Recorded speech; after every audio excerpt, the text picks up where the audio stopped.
पिछले प्रकरण में हमने सेक्स या संभोग के विषय में चर्चा की और जाना कि मैथुन अन्य पशुओं के लिए और मानव प्राणी के लिए अलग विषय है अनुभूति के स्तर पर। हमने समझा कि मानवेतर प्राणियों के लिए सेक्स की वृत्ति प्रकृतिगत है और प्रजनन उसका हेतु है, जबकि मनुष्य के लिए सेक्स अर्ध प्राकृतिक है, कृत्रिम है और आनंद उसका हेतु बन जाता है। तो आम पशुओं के लिए मनुष्य की तरह सेक्स को देखना असहज है और मनुष्य के लिए सेक्स को पशुगत प्राकृतिक रूप में देखना असहज है। संक्षेप में मनुष्य के लिए सेक्स मन का, विचार का, कल्पना का विषय है जो अन्य प्राणियों के लिए नहीं है। पिछले प्रकरण में सेक्स की बात सिर्फ एक उदाहरण है। यहां उस दृष्टांत के हार्द में जो विचार है उसकी बात है। तो सिर्फ मैथुन ही नहीं, सभी विचार मनुष्य को एक कृत्रिम प्राणी के रूप में प्रकट करते हैं। मूल है विचार, फिर चाहे वो सेक्स के बारे में हो या हिंसा के बारे में, प्रेम के बारे में हो या मैत्री के बारे में, चाहे ईर्ष्या, क्रोध या करुणा के बारे में हो, वह मनुष्य को अन्य प्राणियों से अलग सिद्ध करता है। सेक्स सिर्फ एक दृष्टांत है जो हमें पशुओं के कुदरती मन और मनुष्य के स्वनिर्मित कृत्रिम मन का भेद समझने में सहायक बनता है। मूल भेद यह है कि सभी प्राणी नैसर्गिक जीवन जीते हैं, जबकि मनुष्य रूपी यह पशु अन्य पशुओं के मुकाबले अर्ध प्राकृतिक जीवन जीता है, कृत्रिम जीवन जीता है।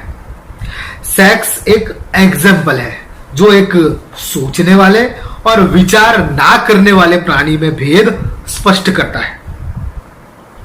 हमारा कहना यह है कि सेक्स की एक कुदरती वृत्ति और सेक्स की एक विचार के रूप में मनुष्य के जीवन में हस्ती अलग है।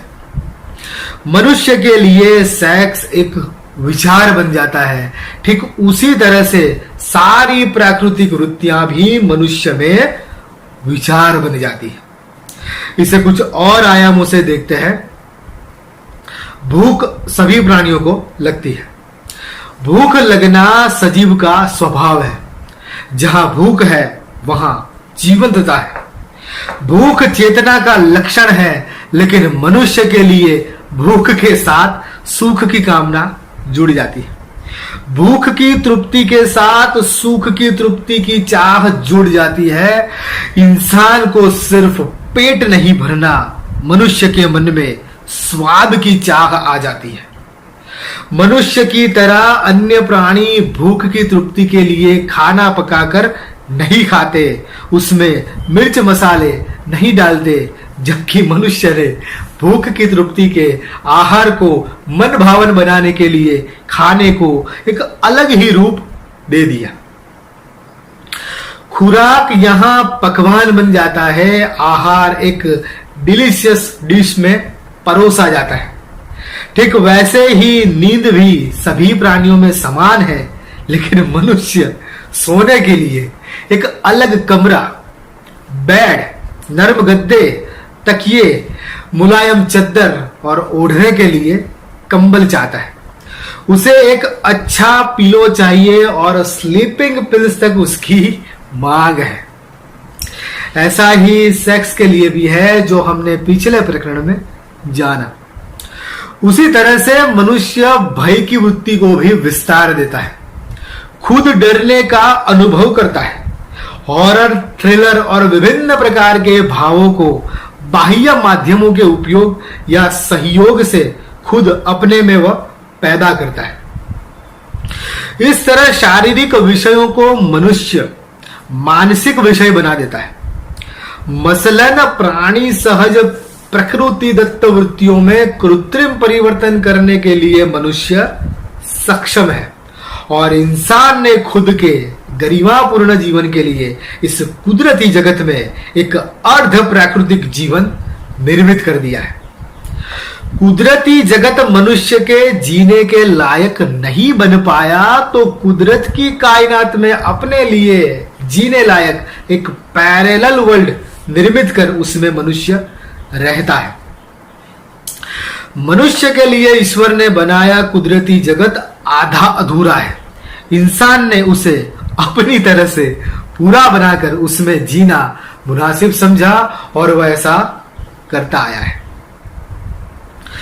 तो मैथुन वहां विचार का प्रतीक है, सेक्स पिछले प्रकरण में मन का प्रतीक है।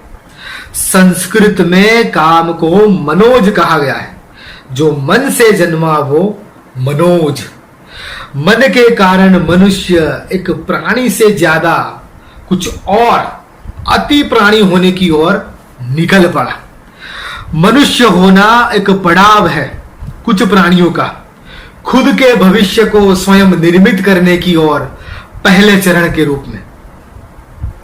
समग्र प्रकृति और सजीव तथा सभी प्राणी एक लयबद्धता में है। यंत्रवत चलने वाला ब्रह्मांड एक महान अवयवी है जिसकी एक पैटर्न है और उसे सभी छोटे छोटे पुर्जे या अवयव अनुकरण द्वारा चलाते रहते हैं। लेकिन मनुष्य का होना इस महान यांत्रिकता में एक विद्रोह है। मनुष्य इसकी कुदरती लयबद्धता को तोड़ता है और एक नई पैटर्न बनाता है। यह खतरनाक है और कुदरत उसके विध्वंसक रूप को देख चुकी है।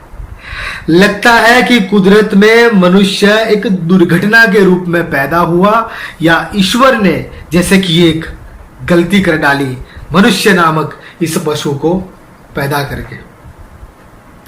इसने भूख को भूख ना रहने दिया, नींद को नींद ना रहने दिया, मनोभावों को अपने तरीके से फैलाया और दबाया। उसने सेक्स को सेक्स बनाया। मनुष्य स्वयं निर्माता है अपने मन का, अपना खुद का, और प्रकृति में भी उसने परिवर्तन किए हैं। सेक्स असहज है यह कहने का मतलब है मन असहज है। प्रकृति में यह एक असहज घटना है। मनुष्य में नहीं, किसी पशु में मन का होना, सजीवों के बीच इंसान का होना असहज है। हमारे लिए हमारा कृत्रिम होना ही कुदरती होना है। हम आम पशुओं की तरह जीने के लिए नहीं है। हालांकि यह हो सकता है लेकिन उसका कोई उपाय नहीं। इसकी बात आगे के वीडियोस में जिज्ञासुओं के साथ करेंगे। देखिए, कुदरत शारीरिक है और सभी पशु भूख की प्रेरणा से जीते हैं, जबकि मनुष्य का जीवन अर्ध प्राकृतिक से लेकर पूर्ण कृत्रिम तक की संभावनाओं से युक्त है और उसकी प्रेरणा मानसिक है। मनुष्य स्वतंत्र है जबकि अन्य पशु प्रकृति के नियम से बंधे हैं। मनुष्य मन से है, मन है तो मनुष्य है। मनुष्य मन है जबकि मानवेतर सजीव सिर्फ तन है। अन्य प्राणियों का मन उनकी काया या शरीर से प्रेरित है। मानव मन स्वतंत्र है। पेड़ पौधे, जीव जंतु और पशु पंछी यांत्रिक मनोशरीर है बस, और मनुष्य अयांत्रिक मन भी है। मनुष्य एक भिन्न प्रकार की मनोशारीरिक हस्ती है। मनुष्य सिर्फ दैहिक नहीं है, वह प्राकृतिक है, लेकिन वह खुद अपनी प्रकृति निर्मित करने के लिए भी स्वतंत्र है। कुदरत ने जिस पशु को जहां और जैसा बनाया वहां और वैसा वह बना रहा और उसी तरह से रहता है। लेकिन मनुष्य इन पेड़ पौधों को हटाकर उनके बीच मकान बनाकर रहने लगा। इंसान अपने मन से उसे जहां और जैसा चाहिए वैसा जहां बनाने के लिए सक्षम है। मानो कुदरत ने इंसान को एक विशिष्ट शक्ति प्रदान की है। मनुष्य कुदरत में एक चमत्कार की तरह है, एक ऐसा प्राणी जो खुद जिससे जन्मा है उसका भविष्य भी अपने हाथ में ले चुका है। मनुष्य निसर्ग का एक ऐसा सृजन है जो स्वयं आज उसके सर्जक का नियंता बन बैठा है। तो मनुष्य एक मनोदैहिक कृति है जो सिर्फ शरीर या प्रकृति नहीं है, कृत्रिम है, स्वनिर्मित है, उसकी विकृतियां हैं और इसकी एक संस्कृति है। मनुष्य होने का अर्थ समझने के लिए मनुष्य के मनोशारीरिक अर्ध प्राकृतिक अस्तित्व को समझना आवश्यक है। मनुष्य को समझने के लिए उसके मन और शरीर के संबंध को समझना आवश्यक है। कांशियन एपिस्टेमोलॉजी के बारे में हम अगले प्रकरणों में खास जिज्ञासुओं से बात करेंगे, जिसमें सेंसेशन, परसेप्शन और कॉन्सेप्शन का क्या कनेक्शन है यह हम समझेंगे। उसके आगे हम कार्ल पॉपर को जानेंगे, जिन्होंने ज्ञान प्राप्ति की प्रक्रिया तथा शरीर एवं मन से उसके संबंध के विषय में कहा है।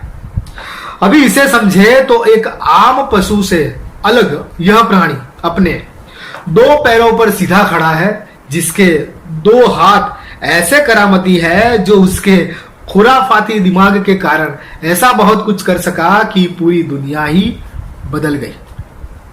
अन्य पशुओं की तरह शरीर और प्रकृति के नियमों से अगर यह पशु यंत्रवत जीता तो पत्ते या कच्चा मांस खाकर पड़ा होता किसी जंगल में, लेकिन उसने कुदरत के नियमों का उल्लंघन किया। वो ये कर सका, उसने अपने जीवन स्तर, स्टैंडर्ड ऑफ लिविंग को निर्धारित किया और उसके हिसाब से अपना जगत बनाया।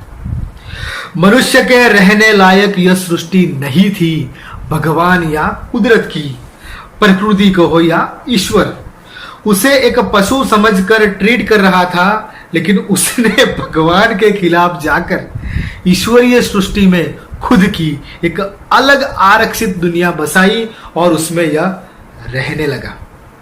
एक कृत्रिम पदार्थ है मनुष्य, एक विचित्र रसायन है इंसान, एक विलक्षण जीव है मनुष्य।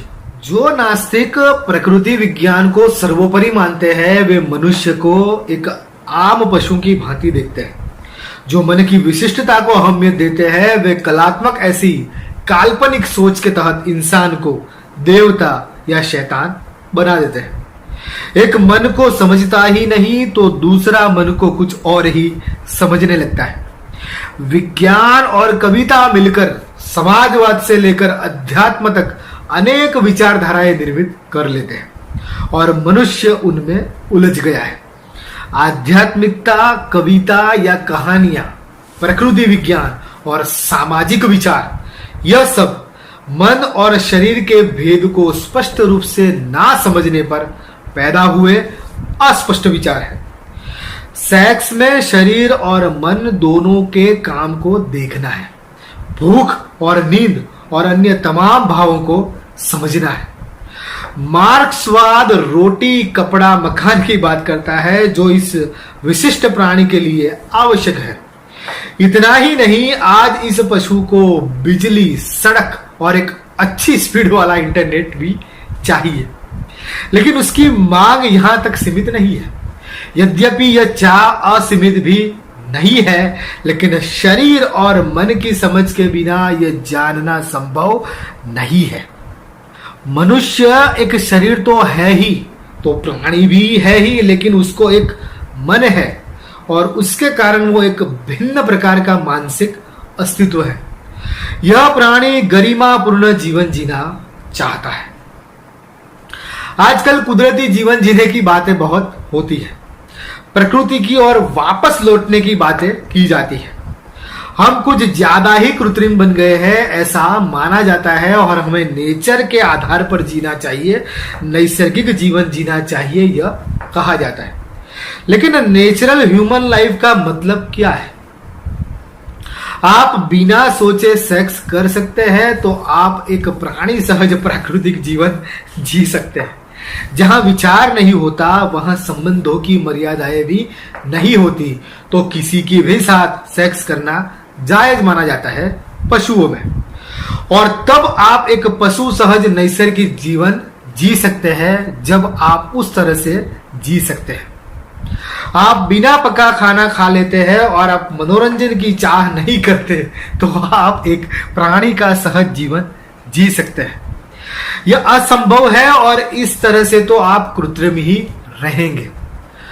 प्रकृति क्या है, पशु की प्रकृति क्या है और मनुष्य की प्रकृति क्या है, यह हमें समझना है। पशु भूख के केंद्र में जीवन जीता है, लेकिन यह मानव पशु सुख के केंद्र में अपने जीवन का विस्तार करता है। इस लिहाज से मनुष्य है अतिरिक्त भूख, बेहतर नींद, उत्तम मैथुन और स्वनिर्मित भय से बना एक पुतला जिसकी संभावना कुछ और है। प्रकृति विज्ञान के सत्य वास्तविक मानव जीवन का मुख्य आधार है, लेकिन मानव व्यवहार प्रकृति के नियमों से नहीं चलता, यह हम कह रहे हैं, समझाना चाहते हैं। कला और कविता के कल्पना तत्व की प्रेरणा मानव जीवन की प्रेरणा बनती है। शुष्क विज्ञान को वो एक जीवंतता प्रदान करती है, या भौतिक सत्यों पर कल्पना के वस्त्रों का नाम है माइथोलॉजी, लिटरेचर, स्पिरिचुअलिटी, मिस्टिसिज्म। लेकिन हकीकतों की जमीन में उग ना सके ऐसी कल्पनाओं का भी कोई महत्व नहीं है। यहाँ पशु झुंड में रहने के लिए बाध्य है, लेकिन मनुष्य के लिए समाजवाद कोई सीमाएं निर्मित नहीं कर सकता। मनुष्य आध्यात्मिक आदर्शों को सोच सकता है, लेकिन जीवन की ठोस हकीकतों को दरगुजर कर वो एक मनुष्य का अधिकृत जीवन नहीं जी सकता। नास्तिकता उसे अतिशय कृत्रिम, काल्पनिक और नैसर्गिक जीवन जीने की बात कर सकती है, लेकिन वो अधूरी बात होगी। उसे इससे आगे एक ठोस और अधिकृत जीवन की सोच को समझाना होगा।